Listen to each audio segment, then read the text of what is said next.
السلام علیکم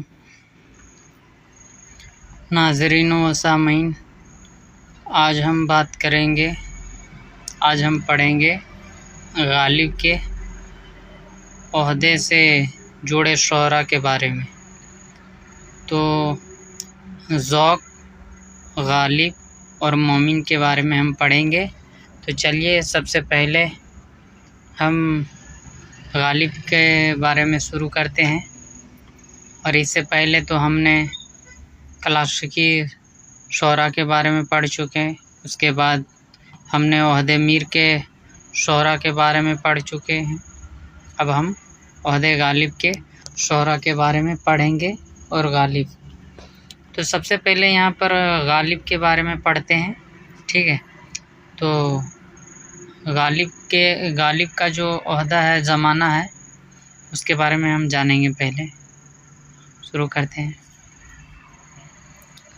کسی بھی بلند پایہ شاعر کے کلام کو سمجھنے کے لیے اور اس کی شخصیت کو جاننے کے لیے ہمیں پہلے اس عہد کی تاریخ کی معلومات ہونا ضروری ہے۔ یعنی کہ کسی بھی بلند پایہ شاعر، یعنی کہ کسی بھی مشہور شاعر کے بارے میں اور ان کے کلام کو سمجھنے کے لیے، ان کی شخصیت کو جاننے کے لیے جو ہے ہمیں ان کے زمانے کو پڑھنا ضروری ہے، یعنی کہ ان کے اتہاس کو پڑھنا ضروری ہے۔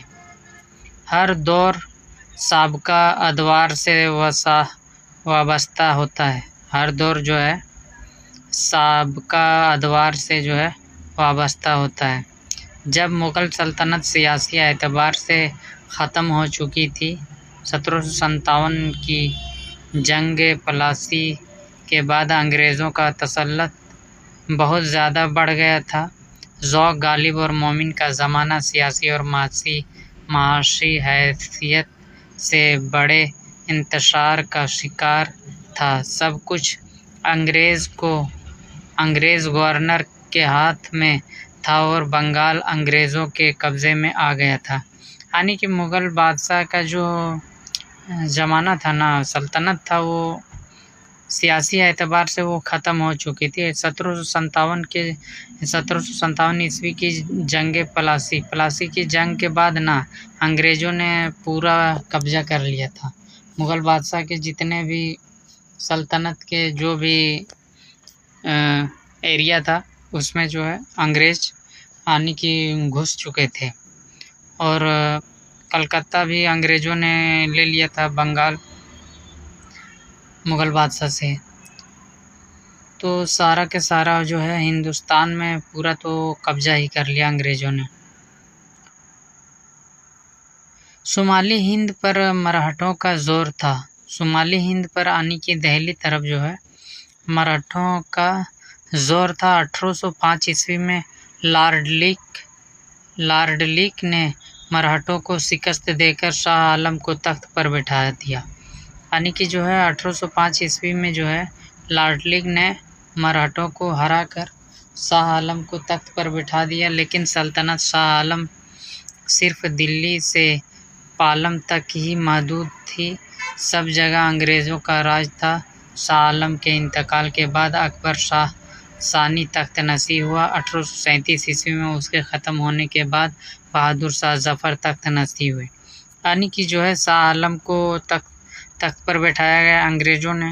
ان کا ایک سیاسی چال ہوتا تھا، جیسے انگریز جو ہے اس ایریا کو مطلب اپنے اندر لے لیتا تھا، اور بادشاہوں کو، جو بادشاہ تھا مغل سلطنت کا شاہ عالم، اس کو بول دیتا تھا کہ تمہیں اس جگہ کا یہ گورنر بناؤں گا، یعنی کہ یہاں کا تمہیں آپ کا ہی سلطنت رہے گا۔ اس لیے وہ سوچ کر وہ رہ جاتے تھے، لیکن ایسا نہیں، انگریز اپنے حکومت چلاتا تھا، اسے صرف نام کا رکھتا تھا وہاں پر، ٹھیک ہے۔ اور شاہ عالم کے انتقال کے بعد جو ہے اکبر شاہ ثانی تخت نشین ہوا۔ 1837 عیسوی میں اس کے وفات کے بعد جو ہے نا بہادر شاہ ظفر تخت نشین ہوئے۔ بہادر شاہ ظفر، اس کے بعد بہادر شاہ ظفر تو 1857 عیسوی میں مارے گئے، ٹھیک ہے، پہلی جنگ آزادی میں۔ تو ظفر کا بھی ایک شعر ہے اے ظفر بس ہے تجھی تک اہتمام سلطنت، بعد تیرے نے ولی عہدی نہ نام سلطنت۔ یعنی کہ ظفر اس شعر میں کہنا چاہتا ہے کہ اے ظفر صرف تیرے ہی تک محدود ہے یہ سلطنت، تیرے بعد یہ سلطنت کا زمانہ ختم ہو جائے گا۔ ٹھیک ہے، اب غالب کی حالات زندگی کی اور شخصیت کے بارے میں بات کرتے ہیں۔ چلیے، غالب کا اصل نام مرزا اسد اللہ بیگ خاں تھا، عرفیت مرزا نوشاد تھی، یعنی کہ اس کا عرف جو ہے جو مرزا نوشاد کے نام سے تھا۔ ابتدا میں اسد تخلص رکھتے تھے، شروع میں جو ہے اسد تخلص رکھتے تھے، لیکن جب انہیں یہ معلوم ہوا کہ کوئی اور شاعر بھی اسد تخلص رکھتا ہے تو اس وقت سے غالب تخلص اختیار کر لیا۔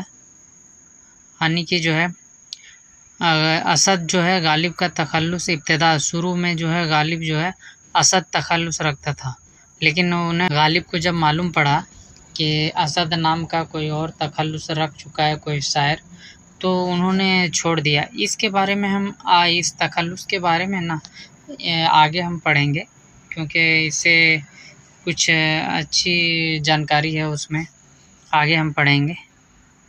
تو اسد تخلص اس نے ہٹا کر غالب تخلص اختیار کر لیا۔ بہادر شاہ ظفر نے غالب کو نجم الدولہ، دبیر الملک، نظام جنگ کا خطاب عطا کیا۔ یعنی کہ جو ہے بہادر شاہ ظفر کا استاد ہوئے تھے، تو انہوں نے نجم الدولہ اور دبیر الملک نظام جنگ کا خطاب عطا کیا تھا، اور خاندان تیمور کی تاریخ نویسی کی خدمت پر 50 روپے ماہوار کے مامور کیا تھا۔ یعنی کہ جو ہے اور تیمور کی تاریخ اتہاس لکھنے کے لیے جو ہے غالب کو 50 روپے مہینہ دے رہا تھا۔ ٹھیک ہے، غالب کے والد کا نام مرزا عبداللہ بیگ تھا، جن کی شادی آگرہ میں مرزا غلام حسین خاں کی بیٹی عزت النساء بیگم سے ہوئی تھی۔ غالب کے والد کی عرفیت مرزا دلہا تھی۔ انہی کے بطن سے غالب جیسے عظیم شاعر پیدا ہوئے، جن کی تاریخ ولادت 27 دسمبر 1797 عیسوی ہے۔ غالب کی جو پیدائش ہے 27 دسمبر 1797 عیسوی ہے۔ غالب بچپن سے ہی یتیم ہو گئے تھے۔ ان کی پرورش ان کے چچا مرزا نصر اللہ خاں نے کی۔ مرزا نصر اللہ خاں مراٹھوں کی طرف سے آگرے کے قلعے دار تھے، یعنی کہ وہ ایک قلعے دار تھے۔ کون؟ مرزا نصر اللہ خاں، یعنی کہ غالب کے چاچا قلعے دار تھے۔ ابھی غالب 8 سال کے ہی تھے کہ چچا نصر اللہ خاں کا بھی انتقال ہو گیا تھا۔ غالب کے والد کے انتقال کے بعد 2 سال کے بعد جو ہے ان کے چچا بھی وفات پا گئے تھے۔ ایسے میں ان کی پرورش ننیہال میں ہوئی، یعنی کہ اس کے نانی کے یہاں چل گئے۔ مرزا غالب نے ابتدائی تعلیم آگرے کے ایک مشہور عالم مولوی معظم صاحب سے حاصل کی۔ غالب جو ہے شروعاتی جو تعلیم ہے جو ہے آگرے میں ایک مشہور مولوی معظم صاحب سے حاصل کی۔ جب ان کی عمر 14 سال کی تھی تو ملا عبدالصمد نامی جو ایک پارسی تھے اور نو مسلم تھے، اور ان کا اصلی نام ہرمز تھا، یعنی کہ ان کا اصلی نام جو ہرمز، یعنی کہ وہ جو ہے ایک فارس سے ایک عبدالصمد نام کا آیا تھا، اور مرزا غالب کے ننیہال میں جو ہے وہاں پر کرائے پر گھومنے آیا تھا، تو وہاں کرائے پر 2 سال تک رکے تھے۔ مرزا حالی لکھتے ہیں اگرچہ کبھی کبھی مرزا کی زبان سے یہ بھی سنا گیا ہے کہ مجھ کو مبدأ فیض کے سوا کسی سے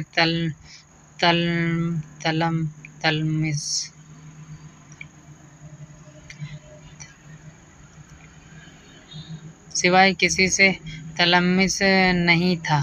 عبدالصمد محض ایک فرضی نام ہے، چونکہ لوگ مجھے بے استادہ کہتے تھے، اس لیے ان کو چپ کرانے کے لیے میں نے ایک فرضی استاد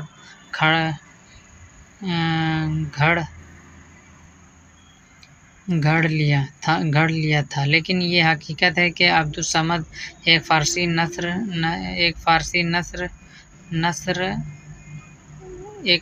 نژاد آدمی تھا اور مرزا غالب نے ان سے فارسی زبان سیکھی تھی۔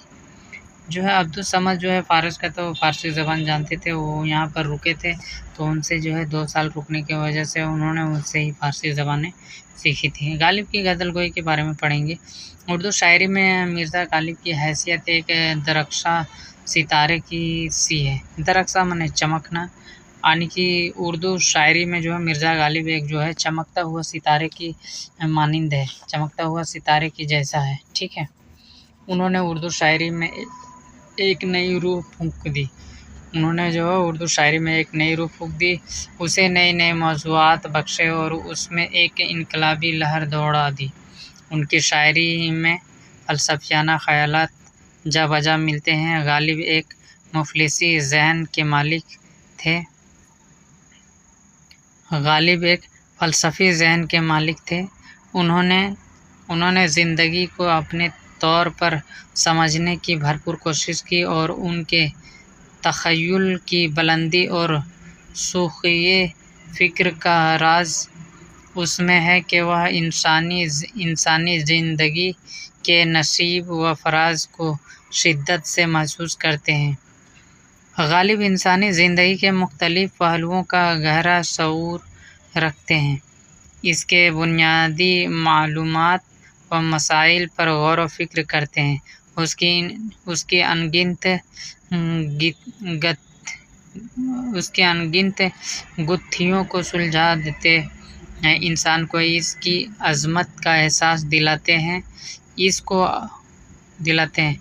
کو اپنے پیروں پر کھڑا ہونا سکھاتے ہیں اور نظام کائنات میں اس کو نئے آسمانوں پر اڑاتے ہیں۔ غالب کی شاعری اس اعتبار سے بہت بلند ہے اور اس میں شبہ نہیں کہ ان کی شاعری کے ان عناصر نے ان کو عظمت سے ہمکنار کیا، لیکن جس طرح ان کی شاعری میں ان سب کا اظہار و ابلاغ ہوا ہے، وہ بھی اس کو عظیم بنانے میں برابر کے شریک ہیں۔ غالب کی شاعری کا اثر حواس پر شدت سے ہوتا ہے، وہ ان میں غیر شعوری طور پر ایک ارتعاش کی سی کیفیت پیدا کرتی ہے اور اسی ارتعاش کی وجہ سے اس کے پڑھنے اور سننے والے کے ذہن پر اس قسم کی تصویریں ابھرتی ہیں۔ ان کے موضوع میں جو وسعتیں اور گہرائیاں ہیں، اس کا عکس ان کے اظہار و ابلاغ میں بھی نظر آتا ہے۔ غالب شاعری کی ایک نمایاں خصوصیت ان کا منطقی اور استدلالی یعنی کہ دلیل انداز بیان ہے۔ غالب کے اس انداز بیان کو سمجھنے کے لیے یہ اشعار ملاحظہ ہوں کہ اس استدلال کا یہ انداز کس طرح شاعر کے جذبات و احساسات کی معنویت میں اضافہ کرتا ہے۔ ان آبلوں سے پاؤں کے گھبرا گیا تھا میں، جی خوش ہوا ہے راہ کو پرخار دیکھ کر، رگ سنگ سے ٹپکتا وہ لہو کہ پھر نہ تھمتا، جسے غم سمجھ رہے ہو یہ اگر سرار ہوتا، جب توقع ہی اٹھ گئی غالب کیوں کسی کا گلہ کرے کوئی۔ غالب نے قول محال کے استعمال سے بھی اپنی شاعری میں حسن و خوبی پیدا کی ہے۔ قول محال سے مراد یہ ہے کہ کسی حقیقت کا اظہار اس طرح کیا جائے کہ بظاہر مفہوم عام رائے کے الٹ معلوم ہو، مگر غور کرے تو صحیح مفہوم واضح ہو۔ قول محال دراصل ایک طرف ذہنی ریاضت ہے۔ اس سے ایک طرف اگر شاعر کی قوت فکر کا انحصار ہوتا ہے تو دوسری طرف قاری کو بھی ذہن و دماغ پر زور دینا پڑتا ہے۔ اس سے شاعر لطیف حقائق کی طرف اشارہ ہی نہیں کرتا بلکہ خوبصورت کیفیات بھی پیدا کرتا ہے۔ اس سلسلے میں غالب کے اشعار دیکھیں۔ بس کہ دشوار ہے ہر کام کا آساں ہونا، آدمی کو بھی میسر نہیں انسان ہونا، ملنا تیرا گر نہیں آساں تو سہل ہے، دشوار تو یہی ہے کہ دشوار بھی نہیں۔ غالب کی شاعری میں تشکیک پسندی کا پہلو بہت اہم ہے، جو بحیثیت مجموعی غالب کی شاعری کے رگ و پے میں سرایت کیے ہوئے ہیں۔ اس کی ایک وجہ غالب کا فلسفیانہ مزاج ہے۔ ہم کو معلوم ہے جنت کی حقیقت، لیکن دل کے بہلانے کو غالب خیال اچھا ہے۔ زندگی اپنی جب اس شکل سے گزری غالب ہم بھی کیا یاد کریں گے کہ خدا رکھتے تھے۔ غالب نے اپنی شاعری میں رمز و حمایت سے بھی حسن پیدا کیا ہے۔ انہوں نے زندگی کی بڑی بڑی حقیقتوں اور گہرے مطالب کو رمز و ایما کے پیرائے میں بڑی خوبصورتی سے پیش کیا ہے۔ انہوں نے اردو غزل کی روایت میں تصوف نے جو رمز و حمایت پیدا کی اسے اپنے لیے شمع راہ بنایا۔ یوں انہوں نے سیاسی اور تہذیبی معاشرتی موضوعات کو بھی اپنی شاعری کا حصہ بنایا اور انفرادی رنگ کے پردے میں اجتماعی تجربات کی ترجمانی کی۔ اس طرح سے رمزیت اور حمایت کا رنگ ان کی شاعری پر غالب نظر آتا ہے۔ مثال کے طور پر دو اشعار پیش ہیں۔ قاصد کے آتے آتے خط ایک اور لکھ رکھوں، قاصد کے آتے آتے خط ایک اور لکھ رکھوں، میں جانتا ہوں جو وہ لکھیں گے جواب میں۔ عاشقی صبر طلب اور تمنا بے تاب، دل کا کیا رنگ کروں خون جگر ہونے تک۔ غالب کی شاعری میں نکتہ آفرینی پائی جاتی ہے۔ غالب عام روش سے ہٹ کر چلنا پسند کرتے تھے۔ ہزاروں خواہشیں ایسی کہ ہر خواہش پہ دم نکلے، بہت نکلے میرے ارماں لیکن پھر بھی کم نکلے۔ غالب کی ذات تلخیوں اور محرومیوں کی زنجیر ہے۔ بچپن میں باپ کی موت، چچا کی پرورش، ان کی شفقت سے محرومی، 13 سال کی ناپختہ عمر میں شادی کا بندھن، بیوی کے مزاج کا شدید اختلاف، قرضوں کا بوجھ، ان سب نے غالب کو زمانے کی قدر شناسی کا ساقی بنا دیا۔ چنانچہ ان محرومیوں کی تصویر بھی ان کی شاعری میں نمایاں خصوصیت کی حامل ہے۔ مثال کے طور پر دو اشعار ملاحظہ کریں۔ زندگی اپنی جب اس شکل سے گزری غالب ہم بھی کیا یاد کریں گے کہ خدا رکھتے تھے۔ ہم کو معلوم ہے جنت کی حقیقت، لیکن دل کے خوش رکھنے کو غالب یہ خیال اچھا ہے۔ غالب کی شاعری میں طنزیہ اشعار کے ساتھ ساتھ سوکھی اور خوش دلی کا پہلو بھی بڑا نمایاں ہے۔ غالب کے کچھ مزاح کے اشعار پیش ہیں۔ در پہ رہنے کو کہا اور کہے کہ کیسا پھر گیا، جتنے عرصے میں میرا لپٹا ہوا بستر کھلا، کہاں میں خانے کا دروازہ غالب اور کہاں واعظ، پر اتنا جانتے ہیں کل وہ جاتا تھا کہ ہم نکلے۔ غالب کی شاعری میں پیکر تراشی کا عمل جاندار ہے۔ قرض کی پیتے تھے میں لیکن سمجھتے تھے کہ ہاں رنگ لائے گی ہماری فاقہ مستی ایک دن۔ جا فضا ہے بادہ جس کے ہاتھ میں جام آ گیا، سب لکیریں ہاتھ کی گویا رگ جان ہو گئیں۔ غالب نے فارسی اور اردو کے امتزاج سے بھی اپنے فن کو نکھارا۔